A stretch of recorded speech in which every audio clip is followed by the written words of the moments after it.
Hello and welcome to What the Luxe with me, Fred Moore. And me, Anant Sharma. Together we lead Matter of Form, a design consultancy specialising in brand, digital experience and content. And this is a podcast that calls time on tired ideas of luxury. Alongside industry luminaries and thought leaders, we explore what truly defines category-leading products and services. My guest today is someone who has shaped how Britain and much of the world thinks about design. Stephen Bayley is a critic, author, and the founding director of the Design Museum. Across 5 decades, he's written, curated, and argued his way into becoming one of design's most provocative and influential voices. He helped make design a public conversation, not a specialist pursuit, first through the Boilerhouse project at the V&A, and later by turning that experiment into the Design Museum itself. Bayley's views on taste, value, and beauty, and, to be precise, vulgarity, have challenged orthodoxy and reshaped how we understand culture as commerce. His books and columns have frankly taken aim at everything from cars to cities, with an eye trained on what objects say about the societies that make them. Today we're going to talk about how luxury lost its manifesto and what makes good taste a curse, and frankly why ugliness might just be design's last act of honesty. Stephen, welcome to What the Luxe. It's a joy. Well, it's great and fun to be here, and I'm glad not to be described as a ubiquitous know-it-all, as I was recently on another similar occasion. Stephen, give us the life story. What drew you to design? What is it? Well, I think it was a number of different things, but I didn't even call it design. I grew up in Liverpool, not in any sort of reduced circumstances myself. My parents are perfectly sort of well-off, middle class, in the suburban managerial types. But, growing up in Liverpool, you can't not notice, the architecture. I mean, there was great architecture there. Liverpool's got more monuments than, by ratio than London. It's a UNESCO World Heritage Site, but it's also got some of the most appalling slums in the world. And something, before I knew the word design, something made me realize as a small child that, you could take one arrangement of concrete and steel and glass and bricks and whatever, and make it into something wonderful, which improved your life and made things better. Or you could do it very badly and make people's life worse. And since then, I've always been obsessed by that idea of, being able to improve the environment. It's one of the reasons I think, for instance, that architecture is far more important than politics, because, buildings can't lie and politicians, lie all the time, and buildings last longer than, politicians do. That was one thing. So just it was the mood and the romance and the atmosphere of Liverpool, some beautiful places and some horrible places maybe. I didn't know what design meant. And second thing was, my father used to work in an aerospace factory, and he used to take me around, looked at machine tools at the weekend, and I was very seduced as a child by the sort of inevitable beauty of a functional object. A bit of an aeroplane. And my father always used to quiz me as a child. It's something which now ineradicable in me. He always used to ask me, wherever we were, how is this made? We're looking at a chair or whatever, a door or a building or a car or a piece of machinery. He said, has it been forged? Was it milled? Was it cast? Was it fabricated? And that sensibility has been with me forever, because I believe that if you can understand how something is made, you understand everything about it. I think and it's very important. That was the second thing. The third thing was just an idea related to the first about, the different effects architecture can have to, a continuous source I don't know quite why it happened, but it did, and it does, and it continues. I've always thought we've got to find the ways and means of making things better, more beautiful and more useful. I don't know quite how, but I think we must always be in that pursuit. And the fourth reason I became interested in what we now call design was, I suppose, covetousness, just wanting to have as many nice things as possible. That's and my motivations from childhood have since. I do think it's possible with to make the world a better, more interesting, more agreeable place. How did that sort of curiosity in design contribute towards your career? Oh, my career was just absolute. It's like a disaster movie. I mean, I went to I intended to be an architect, but I felt that when I was that age, student age, you still had to be good at maths and drawing. I wasn't particularly good at maths, and I wasn't particularly good at drawing, and I've always, frankly, only ever wanted to do things I felt I could, excel at. So I switched from doing architecture to doing history of art, which I felt was like doing architecture with the difficult stuff like drawings and maths. And I just remember being I was very interested in history of art. I always loved paintings, and I used to haunt the art galleries at Liverpool when I was a child. I can remember being in a lecture in Manchester, which is where I went to study, one wet, miserable, afternoon, in a weekday afternoon in the seminar room, and some noble, toiling lecturer was telling us about the importance of Baroque painting in 17th century Bologna. I thought this is absolutely fabulous. I love this. I'm better than a 17th century Bolognese Baroque painting. I just wish I was in Bologna to enjoy it. But then I was, looking out the window of the dreary Manchester streetscape outside, I kept on thinking, why isn't he telling us about why Manchester looks the way it does? And so what I suppose you could do, just in sort of academic terms, I turned the study of the history of art into studying the history of design, the study of ordinary things, which is basically what I do. And I've always believed that, while I don't take second place to anybody in my appreciation of the great masterpieces of world art, I've always believed fundamentally that the artistic sensibility doesn't end at the front door of art galleries. It's just what you've got to do is have an art critic's aesthetic judgment of everyday life. I believe everyday life is, well, it's obviously everyday life is very important. I'm often mocked for saying I care about the shape and character of teapots, which I don't much because I don't drink tea. But it's a trope which people often used about me. But I do care. But if you don't care about the everyday things, what on earth will you care about? I couldn't agree more with that. I sort of obsess over sort of buying a kettle. Yeah, it took me months. But why would you not?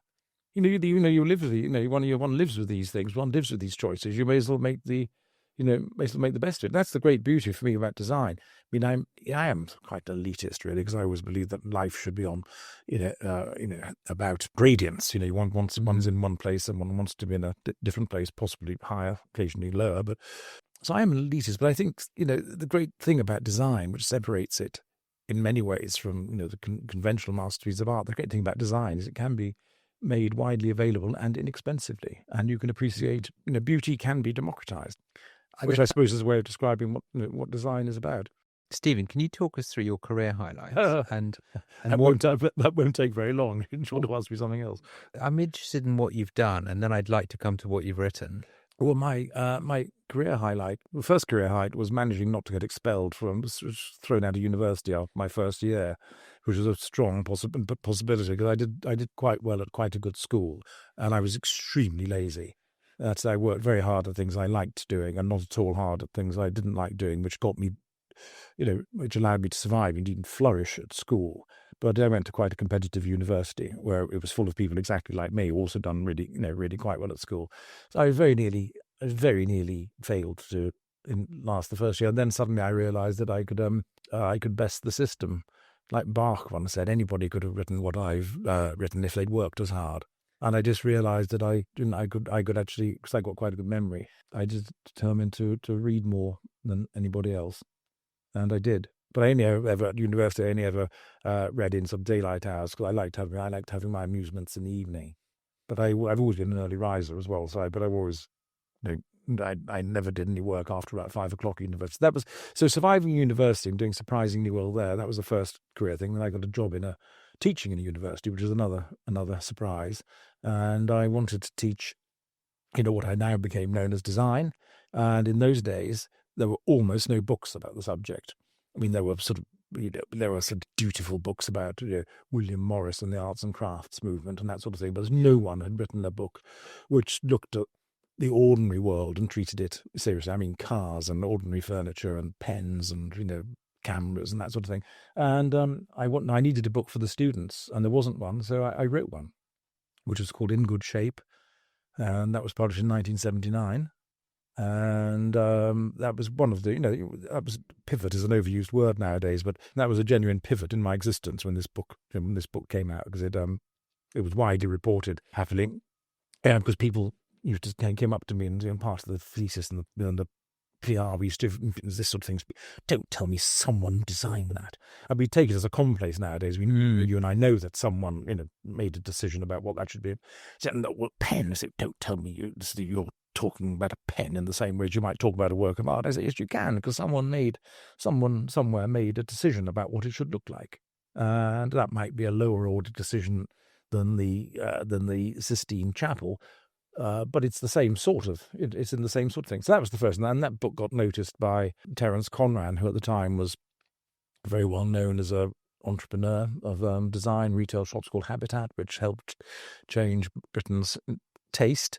Terence noticed the book and said, come to see me. And he said, I was then a very, very young university teacher, used to travelling at the back of planes, and Terence gave me a little bit of money and said, so I started travelling nearer to the middle of planes. And he said, I want to do something for students today, what the V&A did for me when I was young, which in Terence's case gave him ample source of things to copy. But I literally went around the world making sure that no one else wanted to do something like a museum of design. Not like the V&A, but I mean a museum which had cars, cameras, more stuff in it.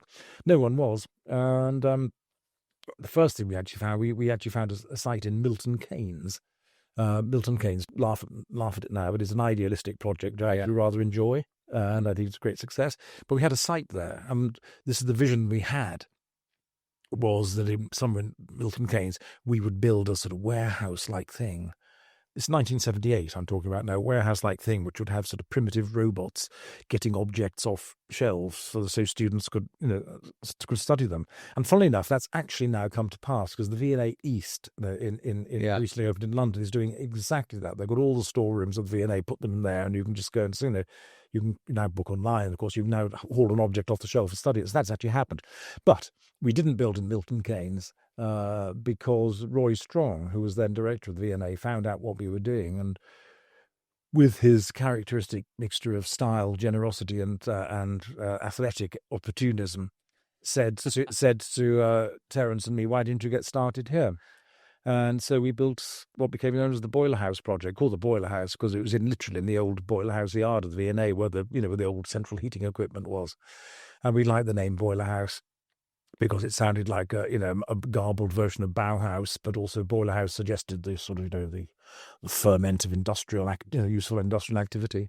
And we put on a very popular series of exhibitions throughout the mid-'80s. And it sort of made design, it sounds like shocking bullshit, but you said it before yourself. It was, whether I was the cause of it or a symptom of it, I don't know. But the Boilerhouse did make design into a commonplace. I mean, before the 1980s, if design was mentioned at all in newspapers, it was only mentioned really on the women's page when they were discussing macrame and knitting. So that was and that's then we built the original design museum after that. So that was a career high. There was a career low soon followed, as the career lows do. When I flounced out of the design museum, having on the basis really all sorts of things happen. But I think in general, the general truth that people who start businesses shouldn't run them. I like starting a business because I got energy and ideas, but that's not what you need. If you're running a business, you need discipline and a total focus. I haven't got discipline or focus. I've got a lot of energy and a very good wide-angle lens, but I haven't got a... so that was a instinct and impulse to operations and rigour. Yeah. Horrific. Can't do it. I simply can't do it, so I let other people do that. Then I had a moderately prosperous period as an advisor to some big companies, Ford, Coca-Cola, and a few others. And then I suppose my biggest career high or low was I got a call one day in the late 1990s, just as the new Blair government was coming in, and somebody was one of the directors of Saatchi & Saatchi, an Australian rascal called Bill Muirhead, said, "Have you heard about the Millennium Project?" And I said, "Well, I've heard what I know what I've read in newspapers and nothing else." He said, "Well, it needs a creative director. Would you like to be the creative director of the Millennium?" And I said, I was sitting at my desk in my office in Chelsea doing not much more than looking out the window at the time. And I said, that sounds very interesting. Let me think about it. This is on a Friday. I'll come back to you next week. And I went home, told my wife that somebody who I vaguely knew, this man from Saatchi & Saatchi, said, "Would I like to be creative director of this unknown project called the Millennium. And she said, "You've got to be out of your mind to do this." She already sensed the political and practical horrors of doing it. So naturally, I went on Monday and I called and said, "Yes, of course I'll do it." And it introduced me to I think one of the worst sort of practical, aesthetic, and philosophical, moral, and political disasters I've ever experienced. They had £1 billion to spend on doing something interesting, and I had a few ideas. I also asked a lot of interesting people for ideas, all of which were rejected. One of the things I said was, look, they already had some plans on the table for what became the Millennium. And I said, look, these are just awful. To stop now. Just let's have a little sort of little moratorium. Give me a moment. We've got plenty of money. In any project, you've either got time and money. If you've got a lot of money, you don't need so much time. If you haven't got much money, lots of time. We had a lot of money, but not much time. So look, moratorium. Let me go around the world and speak to some interesting people. I'll go and speak to some Susan Sontag. I'll go and speak to Umberto Eco. I'll go and speak to whoever I can think of who might have some ideas what we might do. And they said, "Oh, we can't have any foreigners involved." Right. And I said, "This is the millennium, for the millennium of our era, in London, one of the world capitals. And you're telling me we can't have foreigners involved." And it just all got worse from there. I asked David Hockney what we should do with the Millennium Dome. David said we should just leave it empty, which I thought was a brilliant idea. Just people could just go in there and enjoy the space. We might have light and music or something. But every single another idea I had. Remember, the budget was £1 billion. I said, okay, another thing we could do. We could find 100 really interesting people, designers, filmmakers, painters, whatever, and I could give them £1 million each. And say, the brief is simple, astonish me. Yeah. And we could do that. I said, no, we can't do that. Okay, so the next thing we could do, we could go to every museum in the world and say, lend us for London in the Millennium 2000, lend us your greatest masterpiece. Yeah. And we'll put them in this place for a year. We could have done that. No, we can't do that. It'd be too difficult. Third thing, that was the last, probably the worst thing, aspect of all was, okay, I said, okay, we're going to get a lot of visitors here. We'll need some food. They'll need food and drink. And this is when the farmers' market movement was just beginning to get off, get going in this country.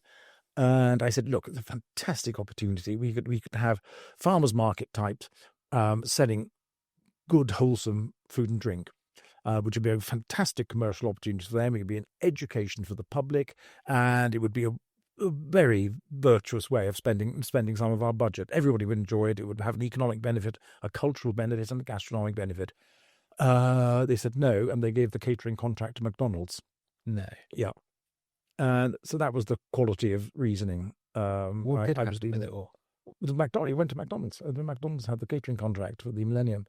The very last thing was why I actually ended up leaving was they said, you'll need some graphics too, because every project needs a graphic identity. Yeah. I commissioned a man called Alan Fletcher, the late Alan Fletcher, who was unquestionably one of the outstanding graphic designers of the era, really at world class. And Alan was paid a very substantial fee, did some superb work, absolutely superb. And part of my brief to him was the Millennium it'll need a graphic identity. I'm not using the word logo, but you know what I mean. It'll need a graphic identity which will work on a lapel pin, it'll work on a T-shirt, it'll work on he did fabulous work. I presented it to the whole board of the Millennium Company, and which was then chaired by Robert Ayling, who was chairman of British Airways at the time, and a very serious business figure. Board loved it. Bob Ayling said, fantastic, Stephen, brilliant stuff, let's go ahead, do it. We paid Alan Fletcher. Peter Mandelson then took without asking anybody, took the drawings off, and this sounds fantastic, but it's true. He took these drawings off to a focus group in Northern Ireland. And it was a group of people, a focus group, and using the techniques which normally the focus groups, do you like this sort of yogurt or that sort of yogurt?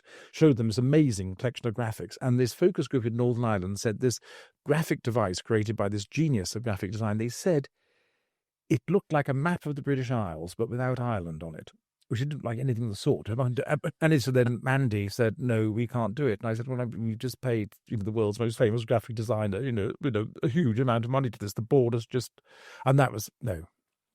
And so that was the career low. And since then, I've been in continuous descent until I got here today. And this is It's a career piece. this is my real high. So you sort of helped Britain discover its, let's call it sort of design conscious in the 80s. And it feels that design suddenly plays a far more important role in life and business, actually. How have you seen it all evolve over the last decades? Do you know, I don't repudiate my my shambolic career or my personal interests at all, but I think it's up to a point. It's all over. I think now that we're leaving the analog era, I think the analog the analog era will return in a different form. We can see that what we call design with a capital D was really just one of the last great art movements, with a historic beginning and a historic end, almost as precise as, say, Baroque or Renaissance. And that's what it was. It was, we see someone like Dieter Rams and Ettore Sottsass, Dieter Rams being the white and black box German maestro, Ettore Sottsass being the funky Italian shaman. We see them as very different. They're not. They're just expressions of the same thing. They were giving form and meaning to everyday products in very different styles. But design with a capital D had a beginning and an end, and we're at its end now because people don't really. Why do you think it's finished? Well, almost all things pass. People no longer care. We said the analog era is over. Well, just for the moment, people no longer care about possessions. I mean, for me, as I said at the very beginning of our conversation, part of my interest in design was a sort of covetousness. I wanted to have the best furniture and a nice car, and and the rest of it. I don't think that sensibility is so widespread anymore. Certainly not amongst younger people. And something else. One of the causes of this was the way the word in the past century, also, when I said the design with the capital D began in the mid-19th century and ended, if you listen to me, last week. At some point in that century, the word changed from design being a description of what somebody does. I design to becoming a word which is a commodity you can buy. You can buy design. And my old mentor, boss, friend, antagonist, Terence Conran, was a master of this. Terence would say, "This is design," and I was just say, "Well, actually, Terence, it's not. It's just a pot." When you say it's design, what you mean? What you mean is it's actually my taste, and this is the extraordinary thing, which is difficulty of talking about design. Most people, when they talk about good design, they're not really talking about whether it's functional, whether it's cost efficient, whether it works well. What they're really saying is this is my taste. Yeah, nothing wrong with that, but I think it's when having taste is very important. But I think it's equally important to make the distinction between talking about design and taste. They're trying to make objective a preference. Yes. Well, Terence Conran's extraordinary career was based out of monetizing his own taste, which was I'm not knocking it. It was incredibly clever, and he did it extremely well. But Terence would go. We used to have the most. I was very close to him. We created the Boilerhouse project and the Design Museum together. But we used to have the most ferocious arguments because Terence was entirely intuitive, and I'm quite intuitive. But I've also been stained by academic education, so I have a certain amount of And Terence would say to me again, looking at this pot, he said, "Look, is this good design or not?" And I said, "Well, Terence, it's not as simple as that." He said, "Make up your fucking mind. Is it good design or not?" It was not as it's not as it's not as simple as that. But taste. I mean, taste is. I think it's all of human life is about. I said it's about the pursuit of beauty, but it's all about taste, isn't it? It's about our preferences. We're basically born, and then we just spend our entire lives sort of slightly reorganizing the world to fit what we believe is our taste. Yes. And they're all just minor reconfigurations of what's given to us and what's available to us and the things that we need. Yes. Well, yes. Well, it is. But again, this is part of the whole adventure of being engaged in the material world. That it's about social competition and sort of cultural modelling, which I think that's great fun. I quite like a bit of social competition. I like I think we're betrayed. The things we own and want, the things we own or aspire to own, these things tell stories about us. I mean, objects aren't mute. I've always been absolutely Where every act of Everything. consumerism is an act of self-expression. Absolutely. As goes. Well, Henry Ford, of all people, he said anything that is made can be read like a book. It betrays and I passionately believe this, it betrays the beliefs and fears and doubts of the people who made it. And that, again, is part of why I think, even though I said the design of the capital D is over, design of the small d is not over, because it's one of the great human enterprises, sort of making things and then enjoying and using them and understanding them. It's learning to read objects, I think, is sort of absolutely fascinates me. I mean, I'm so happy just walking down the street, just looking at things and trying to understand how they how they work and how they convey meaning. If good design offers people a method to express themselves in a way that they might not otherwise be able, how do you think, and we're moving away from valuing objects and beauty in that way, how do you think we'll fill that need? Well, what do you see? The problem is, isn't it? It's about too much beauty. I mean, too much good design is intolerable. One really doesn't. The awful prospect of living in a world totally designed by a Swedish architect in 1955 would be simply unbearable. But I don't know. As I said, I try to separate my own personal taste, which is very clear. At least it's very clear to me. I mean, I personally like spare environments and simple forms and chaste. I'm Henry David Thoreau and John Ruskin are sort of heroes of mine. I remember the Thoreaus coming onto luxury. You've fallen in love with that which you once found repugnant. Yes. Well, have I? Yeah. Because I think the fascination often can invert what starts off as a sort of something. I'm much more tolerant now. I did actually, because I was probably overzealous in my promotion of the modernist ideas in my early professional life. I did think they were all necessarily true. I'm much more tolerant now. And we live in, you said, do we now enjoy things that I once thought repugnant? Part of why I think the great age of design is in one sense over is because everything is now, we can see, is really just a version of something else. You can see this in the dying motor industry.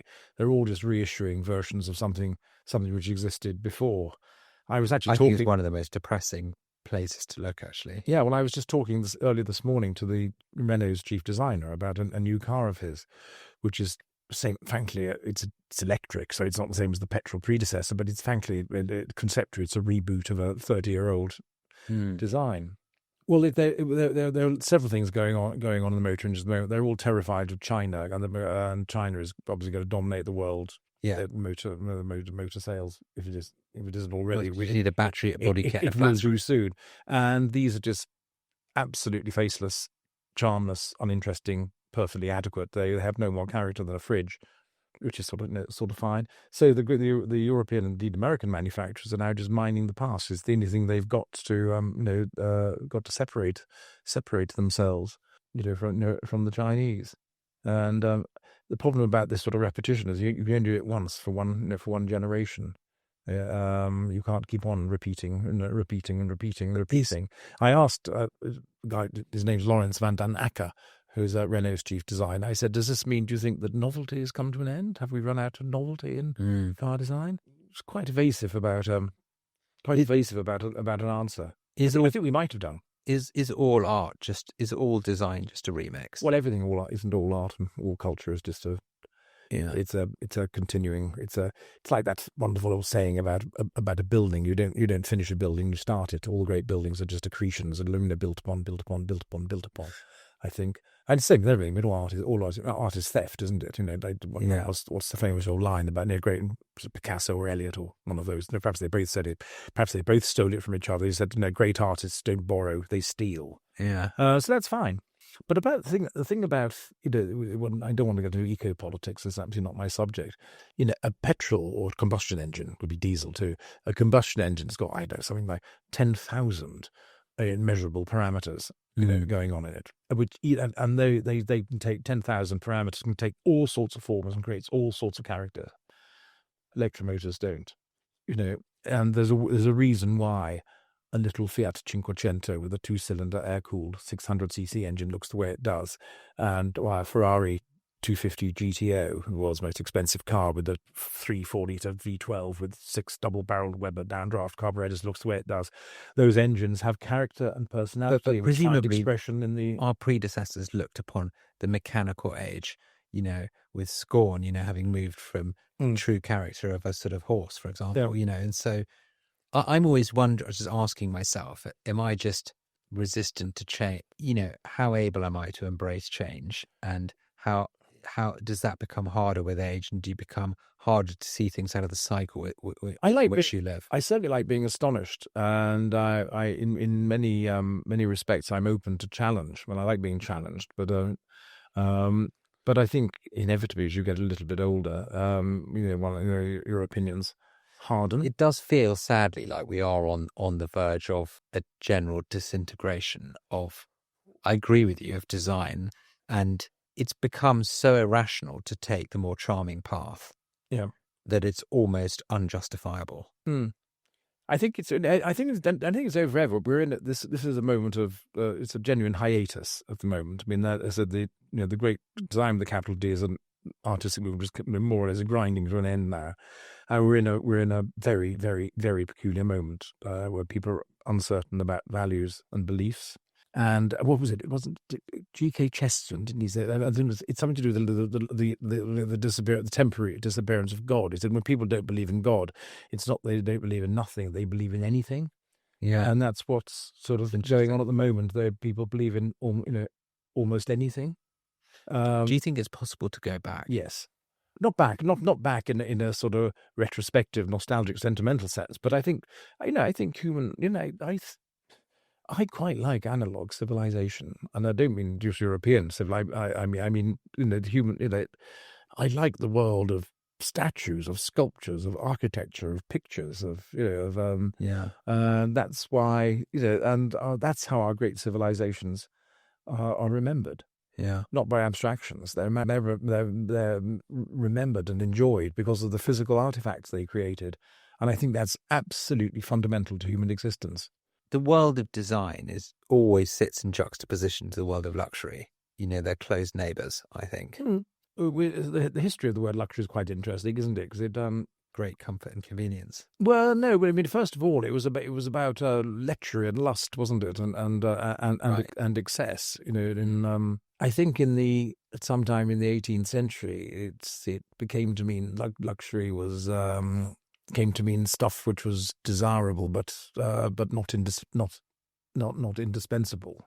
Stuff by definition which you could do without. Yes. And today's foremost luxury publication, the FT's How to Spend It. This could be an encyclopedia of things which are which are truly not indispensable. But luxury was just a way of, you said validation before, it's just another term of how to separate the ordinary from the dross, in the same way as the word design was used for a time, saying this is a design, this is a designer pot. The other pots aren't designed because the other ones were designed, they were just designs we didn't like. Isn't that what luxury has become? It's just a way of saying this is a superior product. I'm very interested in quality experiences, and if they're available superior experiences. Otherwise, because I'm a Democrat, I want superior experiences to be more widely available. So, in a sense, the luxury idea, in one sense, I find attractive because it is identifying, pleasing objects and experiences. But I also find it troubling because it's, by the same definition, it's sort of anti-democratic. But I also think it is about. It's going back now, isn't it, to the 18th century meaning of the pre-18th century meaning of it as vulgar excess. I mean, Coco Chanel said something wonderful once. She said, "What was it?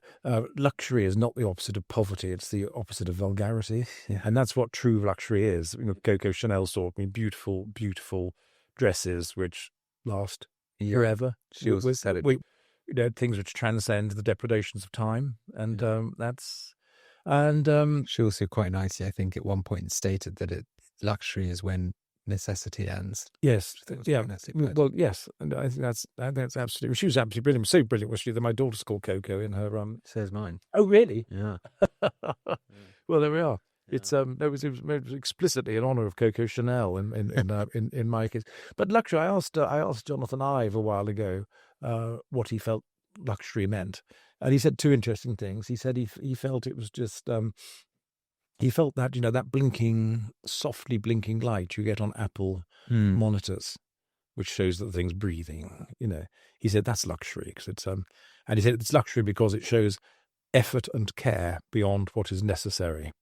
Yeah. And I think that's quite and Jonathan Ives, you ever met him, an obviously extremely interesting person. I'd love to meet him. But he is exceptionally interesting. He's very, very, very, very, he's not just brilliant at what he does, he's very thoughtful and articulate individual. What are some of the things in your life that you really value, that you love? Some of the objects that you hold dear? Very few. When you come to my house, you'll see there's very, very, very, very few things. Really? I mean, very, very, very, very few. Issey Miyake came to our house when we soon after we'd moved in, and we actually didn't have any carpet then because we couldn't afford it. We'd have carpet now because we didn't like carpet. We didn't have any lights in those days. We couldn't afford lights. We had candles, and Issey thought it was a wonderful Zen statement of something. It wasn't at all. It just meant we had no money at all. There's very little to which very few things to which objects to which I'm deeply attached. How have you, over your career and, as you've matured, changed your concept of value? I think I've got old rather than matured. Got older. Maturity is something else. No, I don't. A bad object, but I daily get infuriated when I lose my favourite pen, which I do routinely. I can't. I run around the house screaming at my wife and saying I've lost my Mont Blanc, and she think, oh, not again. And I find it. So I'm attached to it that way. But I can buy another Mont Blanc next week if I want. The only thing which is somebody asked. I think somebody asked Jackson Pollock what would he save if it was. No, it wasn't. It was somebody asked John Cocteau what would he save if his house was burning down, and Cocteau said, "I'd save the fire," which I loved. And the thing I'd save, apart from my wife and children and grandchildren, the only thing I'd save if our house was burning down, I've got a 17th century picture, Florentine picture of the death of St. Francis, or St. Francis receiving the stigmata. And that's the sole object which I rush into a blazing house to save. I'm going to assume the style of your house is not overly modern. It's just very neutral. My wife is a very skilled graphic designer, interior designer, but we've never bought anything which we don't genuinely like or want or need. Is your wife's personality the diametric opposite of yours, or are you quite similar? We have similar tastes, which is one of the reasons we get on so well, because we have similar tastes. We were both working for Terence Conran. Really? And that assumes, at the time, certainly at the time we were met, assumed a certain level of commonality in one's beliefs. What was Terence like to work with? Absolute nightmare. Really? I liked him a lot, but he was also extremely difficult. Even his best friends were extremely difficult. Yeah. It's an enduring mystery for me that how someone who genuinely believed in good things, he believed in much what I'm like a poor man's Terence Conran, the things I was saying. I believe that everybody would be happier if they enjoyed their teapot or their chair and their whatever. How somebody genuinely believed in good things could also be so what an absolute total shit at the same time. Can't quite square it. Yeah. He could be very, very, very. I mean, he could be cruelly unpleasant.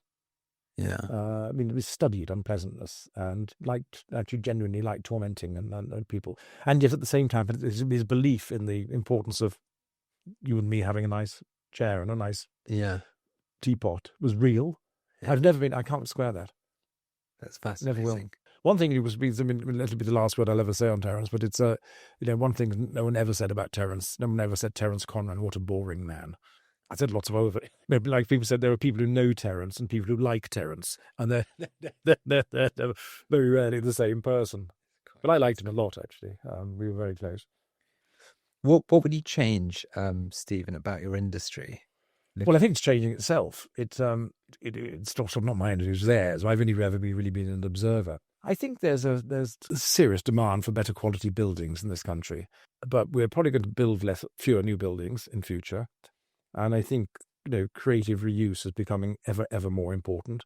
And I think the change I'd want to make is some awareness of government that I would just like to see that government, for as long as we have governments like we've got governments, should take more responsibility for the physical environment. It actually started the sort of thing, which as I've got older, and you watch skylines change, just started making me really angry. I don't like tall buildings, and I've got fear of heights, but I don't mind that. It's a sign of prosperity. But what I do find absolutely appalling, the housing problem we have in this country could be solved overnight if governments and local councils, local authorities decided to reuse some of the redundant buildings, factories and civic buildings around. I was up in Leicester the other day in Hull doing my building awards thing.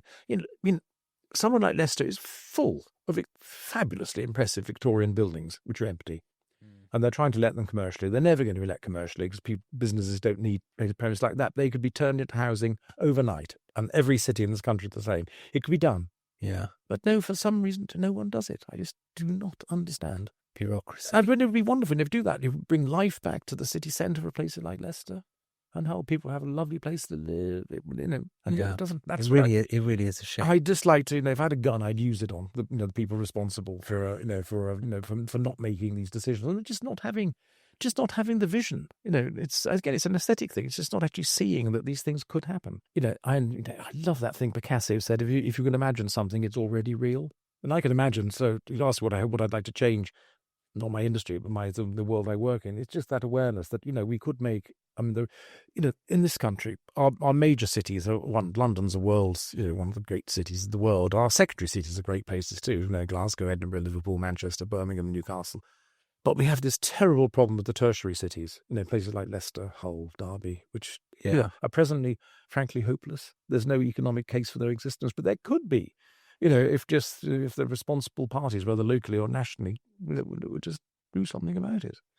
Stephen, what concerns you about the world that we're leaving the next generation? Well, I'm not too much concerned really, because as I said, I'm not trying to cringe back. I'm basically optimistic. Maybe there are obviously huge problems.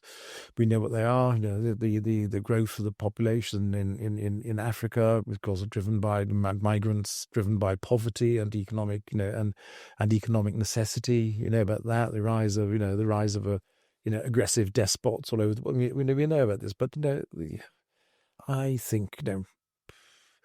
I think the human. Sorry, I'm making me sound like a philosopher. I think the human achievements are sort of the best of them, absolutely magisterial, and I think human beings will survive. If you had to give up what you do today and do something totally different, I'd like to be a suntanned, whip-thin tennis coach. That's the best answer. But it's also true. I'm not going to be any of those things. What I might get suntanned if I go away again. What sports do you have? Tennis.